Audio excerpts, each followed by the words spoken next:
This video is not financial advice, it's only opinion and information purpose. এই মার্কেটটি অত্যন্ত ঝুঁকিপূর্ণ, যে কোনো বিনিয়োগের আগে আপনি নিজে ভালোভাবে রিসার্চ করে নেবেন। প্রথমে 2026-এর গুড নিউজ দিয়ে আমরা শুরু করতে চাই। প্রথম গুড নিউজ হচ্ছে 2026 সালে বিটকয়েন মান্থলি রিটার্ন এখানে গ্রিন দিয়ে শুরু হয়েছে, নতুন বছরের বুলিশ যাত্রা। এছাড়া আমরা crypto fear and greed index এখানে বুলিশ দেখতে পাচ্ছি, 27 রয়েছে। আরও একটি বুলিশ হচ্ছে স্টক মার্কেট কিন্তু পিয়ার 47-এর, তার মানে গত কয়েকদিন আগে 10-15 ছিল, মানুষ ভয়ে ছিল, এখন আস্তে আস্তে মানুষের ভয় কেটেছে, নতুন ইনভেস্ট ঢুকছে, আস্তে আস্তে এই কাটা এই দিকে যাবে, তখনই এক্সট্রিম বুলিশ শুরু হবে। 3 নম্বর গুড নিউজ হচ্ছে অলকয়েন সিজন ইন্ডেক্স, এটি এখন 55 আমরা দেখতে পাচ্ছি, এটি খুবই ভালো, অর্থাৎ আস্তে আস্তে অলকয়েন সিজনের দিকে মার্কেট এগোচ্ছে। এটি অতীতে ছিল বিটকয়েনের এই দিকে, এই কাঁটাটা আস্তে আস্তে এদিকে যাওয়া মানে আমরা দেখতে পাচ্ছি। এখানে যদি আমরা আসি সরাসরি লাইভ অ্যানালাইসিসে, মার্কেট এখন 55 রয়েছে, অলকয়েন ইন্ডেক্স মার্কেট এখন 55 রয়েছে, আপনারা এখানে দেখতে পাচ্ছেন।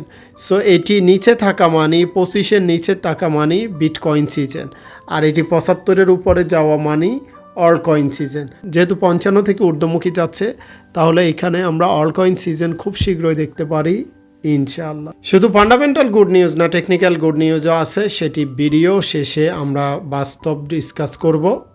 এদিকে আপনারা জানেন জানুয়ারির 1 তারিখ থেকে আমাদের মিশন ফর কোটিপতি এটি শুরু হয়েছে। মার্কেট আপ হোক অথবা ডাউন হোক, লং শট সবসময় আমাদের প্রফিট থাকে। আমাদের ভিআইপি গ্রুপে দেখতে পাচ্ছেন গত 7 মাস ধরে ফিউচার ট্রেডিং রানিং চলছে, আল্লাহর রহমতে একটি সিগন্যালও লস নেই। সো আপনারা টেলিগ্রাম ইউজার নেম দেখে যোগাযোগ করতে পারেন, স্ক্রিনে রয়েছে। এতক্ষণ তো গুড নিউজ শোনালাম, এবার আসুন ব্যাড নিউজ। এই নতুন বছরে মার্কেটের জন্য কি কি ব্যাড নিউজ আসতে পারে, কোন কোন ব্যাড নিউজ, কোন কোন কারণে মার্কেট ডাউন হতে পারে, কোন কোন ব্যাড নিউজ আসলেও মার্কেট ডাউন হবে না, বিস্তারিত জানাবো। আমরা জানি অলরেডি আমেরিকা ভার্সেস ভেনেজুয়েলা যুদ্ধ শুরু হয়েছে, অর্থাৎ যুদ্ধের প্রথম সূত্রপাত কিন্তু ট্রাম্প করে ফেলেছে। ভেনেজুয়েলার প্রধানমন্ত্রী এবং তার স্ত্রীকে ট্রাম্প গ্রেপ্তার করে তাদের দেশে নিয়ে গিয়েছে, শুধুমাত্র ভেনেজুয়েলার কাছে বিগ পরিমাণ তেল মজুদ রয়েছে এই পারপাস। আমরা আগে জেনেছিলাম শুধুমাত্র আরাবিয়ান কান্ট্রির কাছে তেল সবচেয়ে বেশি মজবুত রয়েছে, কিন্তু ভেনেজুয়েলার আমরা দেখেছি তার থেকে হিউজ পরিমাণ বেশি। সো এই কারণে ট্রাম্প ভেনেজুয়েলা অ্যাটাক করেছে, এবং উনি কালকে হুঁশিয়ারি দিয়েছে ভেনেজুয়েলা আরও অ্যাটাক করবে যদি তারা তাদের কথা না শুনে। সো এটি ধরতে পারেন যুদ্ধ স্টার্ট। তবে এর কারণে মার্কেটে আমরা তেমন প্রভাব দেখি নাই এবং আশা করি দেখব না, সেটির কারণ রয়েছে, একটু পর জানাচ্ছি।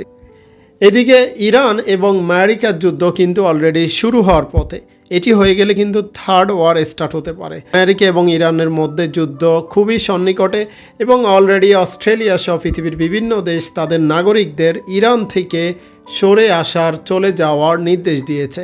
এটি ইন্ডিকেশন করে ট্রাম্প এবং খামেনি ইরান এবং আমেরিকার মধ্যে যুদ্ধ অনিবার্য। সো এখানে দেখার বিষয় কে আগে অ্যাটাক করবে। যদি আমেরিকা ইরানে আগে অ্যাটাক করে তাহলে কিন্তু তেমন মার্কেটে এফেক্ট পড়বে না, কারণ আমেরিকা হচ্ছে সবচেয়ে শক্তিশালী ক্ষমতাধর কান্ট্রি। আর যদি এখানে ইরান কোনোভাবে আমেরিকাকে আগে অ্যাটাক করে তাহলে কিন্তু মার্কেটে বিশাল এফেক্ট পড়বে, মার্কেট বিশাল ক্র্যাশ হতে পারে। কারণ ক্রিপ্টো বলেন, ফরেক্স বলেন, ম্যাক্সিমাম ফান্ড কিন্তু আসে আমেরিকান ট্রেডারদের কাছ থেকে। সো ভেনেজুয়েলা অথবা ইরান, তাদেরকে যদি ট্রাম্প অ্যাটাক করে তাহলে মার্কেটের ওইভাবে টুকটাক আপ ডাউন হবে, বিগ আপ ডাউন হবে না। কিন্তু আমেরিকার উপর যদি ভেনেজুয়েলা অথবা ইরান ফলটা আঘাত করে তখন কিন্তু মার্কেট একটা বিগ ক্র্যাশ হতে পারে। এবং ইসরায়েলের উপর যদি কোনো দেশ অ্যাটাক করে, ইসরায়েলও কিন্তু ফাইন্যান্সে খুবই স্ট্রং, আপনারা সবাই জানেন, ক্রিপ্টো মার্কেট থেকে শুরু করে অল ফ্রিল্যান্সিং মার্কেট সেক্টর তাদের দখলে। সো ইসরায়েলে যদি ইরান অথবা পৃথিবীর অন্যান্য দেশ অ্যাটাক করে তখনই মার্কেট বিগ ক্র্যাশ হবে, কিন্তু ইসরায়েল যদি অন্যান্য কান্ট্রিতে অ্যাটাক করে সেক্ষেত্রে মার্কেট বিগ ক্র্যাশ হবে না। এতে আমরা বুঝতে পারছি স্পষ্টভাবে ইসরায়েল আমেরিকা এরা মিলিয়ে কিন্তু সারা বিশ্ব কন্ট্রোল করে, ম্যানিপুলেশন। আর এখানে আপনার কোশ্চেন আসতে পারে, ইরান এবং আমেরিকা যখন যুদ্ধ জড়িয়ে যাবে তখন কিন্তু রাশিয়া চুপ থাকবে না। রাশিয়ার একটি জাহাজ কালকে কিন্তু আমেরিকা অ্যাটাক করেছে। সো রাশিয়া আমেরিকান যখন যুদ্ধ হবে তখনও কিন্তু মার্কেট বিগ একটা ক্র্যাশ হতে পারে, কারণ রাশিয়া এবং আমেরিকা দুইটা কিন্তু ক্ষমতাধর বিশাল কান্ট্রি। ফাইন্যান্স বলেন, তাদের যুদ্ধের সরঞ্জাম বলেন, প্রস্তুতি বলেন, মিলিটারি বলেন, এভরিথিং দুই দেশকে ফাইট করার মতো কিন্তু যথেষ্ট শক্তি রয়েছে এবং দুই দেশের ফাইন্যান্সও কিন্তু খুবই স্ট্রং। অতএব এই দুই দেশ যখন এই ফাইটে জড়াবে, যুদ্ধ জড়াবে, তখন বিগেস্ট একটা ক্র্যাশ আসতে পারে মার্কেটে। তো আশা করি বুঝতে পেরেছেন কোন দেশ কার উপর আক্রমণ করলে মার্কেট ডাউন হতে পারে। ভেনেজুয়েলার উপর যেটা হয়েছে, মার্কেট ওইভাবে প্রভাব আমরা দেখিনি, সেটির প্রমাণ আপনারা পেয়েছেন। এবার আসুন ডিজিটাল অ্যাসেটের ইটিএফ মার্কেটের আমরা লক্ষ্য করি এই উইকে কী অবস্থা। এই উইকে কিন্তু আমরা পজিটিভ দেখতে পাচ্ছি। এছাড়া শুধুমাত্র বিটকয়েন ইটিএফে এই উইকে আমরা দেখতে পাচ্ছি প্রায় $700 মিলিয়ন পারচেস করা হয়েছে বিগেস্ট কোম্পানিরা, এটি পজিটিভ। এখানে একটি গুড নিউজ দেখতে পাচ্ছি, আমেরিকান ব্যাংক তারা কিন্তু বলেছে investor should hold 4% of bitcoin in portfolio, অর্থাৎ প্রত্যেকটা ইনভেস্টরকে তাদের পোর্টফোলিওতে 4% হলো বিটিসি হোল্ড করতে বলে। এছাড়া ভেনেজুয়েলার এখানে আরেকটি ভালো নিউজ হতে পারে। ভেনেজুয়েলার যেই মারিয়া ম্যাকাডো, উনি কিন্তু পরবর্তী প্রধানমন্ত্রী হতে পারে, এটি ট্রাম্পেরই প্ল্যান মেবি। সো তাহলে উনি কিন্তু আবার ক্রিপ্টো ফ্রেন্ডলি। এদিকে জাপান কিন্তু বিগ একটা স্টেপ নিতে যাচ্ছে, তারা বিটিসির ইটিএফ মার্কেট লঞ্চ করতে যাচ্ছে। বিটকয়েন লং টার্ম যারা হোল্ড করে রেখেছে লাস্ট 5 ইয়ার্স, এটি কিন্তু নিম্নমুখী হচ্ছে না, এটি ঊর্ধ্বমুখী হচ্ছে। সো এটি ইন্ডিকেশন করে লং টার্ম হোল্ডাররা বিটিসি ধরে রেখেছে, সেল করছেন। এদিকে ইথেরিয়াম ইটিএফ মার্কেট যদি আমরা দেখি, ইথেরিয়ামও 168 মিলিয়ন বাই হয়েছে এই সপ্তাহে, এটিও পজিটিভ। এবং সোলানা ইটিএফ মার্কেট যদি আমরা দেখি, সোলানার নেগেটিভ খুবই কম দেখি, মাত্র 3টা সপ্তাহে সোলানা এখানে ডাউন ছিল। এছাড়া প্রত্যেকটা উইকে, প্রত্যেকটা মান্থে সোলানা গ্রিন রয়েছে। এই কারণে সোলানার ভবিষ্যৎ খুবই উজ্জ্বল। আমরা যদি ব্লক চেনের মধ্যে সবচেয়ে বেশি ট্রানজ্যাকশন হয়েছে 2025 সালে কোনটি সেটি দেখি, সোলানা নাম্বার 1-এ রয়েছে, 121 বিলিয়ন ট্রানজ্যাকশন হয়েছে। বিএনবি 6.6 বিলিয়ন, বিএনবি দ্বিতীয় রয়েছে। টনের মতো ভালো প্রজেক্ট 3 নম্বরে চলে গিয়েছে। সোলানা কেন আমরা সবসময় বিআইপি গ্রুপ এবং নিজে পার্সোনালি ট্রেড করি, এটি মেন রিজন এইটা।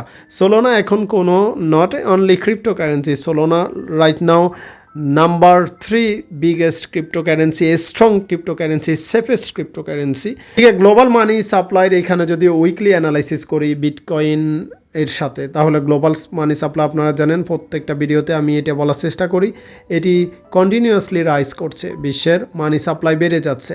সো বিটিসি অতীতে কিন্তু গ্লোবাল মানি সাপ্লাইয়ের সাথে পারফর্মস করেছে, এখনও সেটি রিটেস্ট করেছে, করতে পারে।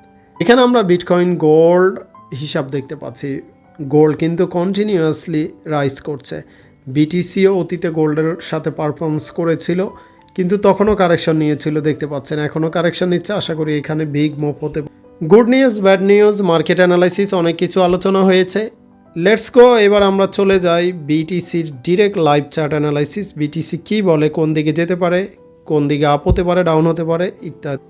ইয়েস, আমরা চলে আসলাম বিটিসির উইকলি অ্যানালাইসিস। উইকলি অ্যানালাইসিস অনুযায়ী ফার্স্ট অফ অল আপনাদেরকে বলবো কখন আপনি বুঝবেন মার্কেট আপ কোথায় থেকে হবে, কোন প্রাইসে আসলে মনে করবেন মার্কেট আপ ট্রেন্ডমুখী অথবা বুলিশ হচ্ছে। আমাদের মেজর এইখানে সাপোর্ট রয়েছে $1,00,000। সো $1,00,000 মেজর সাপোর্ট বিভিন্ন কারণে রয়েছে। আপনি যদি ফার্স্ট অফ অল আমরা যদি উইকলি এখানে আমরা ট্রেন্ডটা ড্র করি, উইকলি এই ট্রেন্ডটা দেখতে পাচ্ছেন, উইকলি ট্রেন্ডটা ড্র করলে আপনি বুঝতে পারবেন। সো উইকলি ট্রেন্ডের এখানে 1টা পয়েন্ট, 2টা পয়েন্ট, 3টা পয়েন্ট, এই 3টা পয়েন্টের উপরে এতদিন মার্কেট ছিল। $1,00,000 গেলে মার্কেট আবার এই 3টা পয়েন্টের উপরে চলে যাবে, তখনই মার্কেট বুলিশ সিনারিও পরবর্তী ধাপ এগোবে। এছাড়া 1,00,000-এর নিচে থাকা মানে এখনও আমরা বেয়ারিশ ধরবো, এবং আমাদের যে লং টার্ম এই ট্রেন্ডটা ছিল সেটার নিচে কিন্তু মার্কেট রয়েছে ব্রেকডাউন করে, এটি একটা নেগেটিভ সাইড। তবে পজিটিভ সাইড হচ্ছে, আমরা যদি এখানে আরও ছোট্ট করে জুম করে দেখানোর চেষ্টা করি, আপনি বুঝতে পারবেন এখানে যে মার্কেট একটা চ্যানেলের মধ্যে রয়েছে, এই চ্যানেল কিন্তু ঊর্ধ্বমুখী, এখানে দেখতে পাচ্ছেন। সো এই ঊর্ধ্বমুখী চ্যানেলের উপর কিন্তু মার্কেট বর্তমানে রয়েছে। যদি আমরা এটি ড্র করি, এটির নিচে থাকলে আমরা পুরোপুরি বেয়ারিশ ধরে নিব। এটির উপরে রয়েছে মানে এটি রিটেস্ট করে আবার $1,00,000 যাবে, তারপর ইনশাআল্লাহ আপ ট্রেন্ড শুরু হবে।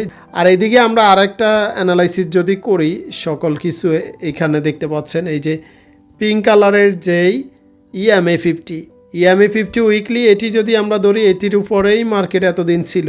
সো EMA50 $1,00,000 BTC যখন যাবে আবার EMA50 টাচ করবে, তখন আমরা বুলিশ দেখতে পারবো। তো $1,00,000 নিচে মানি মার্কেট EMA50 নিচে রয়েছে। সো এটি বেয়ারিশ সিন ইন্ডিকেশন করে টেকনিক্যাল অ্যানালাইসিস অনুযায়ী। এখন আমাদের দেখার বিষয় মার্কেট এখান থেকে ব্রেকডাউন করে কোথায় যায়, কারণ আমরা জানি আমাদের বটম রয়েছে 80,000-এ। সো 80,000-এর নিচে মার্কেট অতীতে যায় নাই, আমরা দেখেছি কিছুদিন আগে যে বটমটা ক্রিয়েট করেছিল এই যে 80,000। এখানে যদি আপনি ট্রেন্ড লাইন ধরেন 80,000-এ ট্রেন্ড লাইন রয়েছে 1 time 2 time 3rd time. So এখান থেকে মার্কেট আপ হওয়া জরুরি। আর এখান থেকে যদি নিচে চলে আসে 80,000-এর, এটি বেয়ারিশ সিনারিও আপনি ধরে নেবেন। এখন আশাবাদী, নতুন বছর, নতুন মাস, নতুন ইনভেস্টমেন্ট, নতুন স্বপ্ন, মার্কেট 1 লাখ আবার টাচ করবে খুব শীঘ্রই। গতকালকেও দারুণ একটা গিয়েছিল, আপনারা দেখতে পাচ্ছেন 94,700 গিয়েছিল। সো এখন আবার রিটেস্ট করতে আমাদের ট্রেন্ড লাইনে, আপ ট্রেন্ডমুখী ট্রেন্ড লাইনে মার্কেট হয়তো আবার আসতে পারে এই জায়গায়। এখানে আসলে পরবর্তীতে আবার এইখান থেকে বাউন্স ব্যাক করতে পারে। সো এখানে আসলে মার্কেট কত আসতে পারে, আবার যদি রিটেস্ট করতে আসে তাহলে মার্কেট আবার $86,700 আসতে পারে। তো 86,700 থেকে আবার রিবাউন্স করে কয়েকদিন, যেহেতু এখানে সাইডওয়ে মার্কেট চলছে, এটি আশা করি আরও কতদিন চলতে পারে, তারপর হয়তো ঊর্ধ্বমুখী যাবে কিংবা নিম্নমুখী। ঊর্ধ্বমুখী যাওয়ার পসিবিলিটি আমরা বেশি দেখতে পাচ্ছি টেকনিক্যাল অ্যানালাইসিস অনুযায়ী, যদি আপনি এটি অ্যানালাইসিস করেন, কারণ মার্কেট এখনও একটা দারুণ আপট্রেন্ড চ্যানেলের মধ্যে রয়েছে। সো আপনার ওপিনিয়ন কি, মার্কেট কততে যেতে পারে সেটি কমেন্ট করে জানান। আল্লাহ হাফেজ।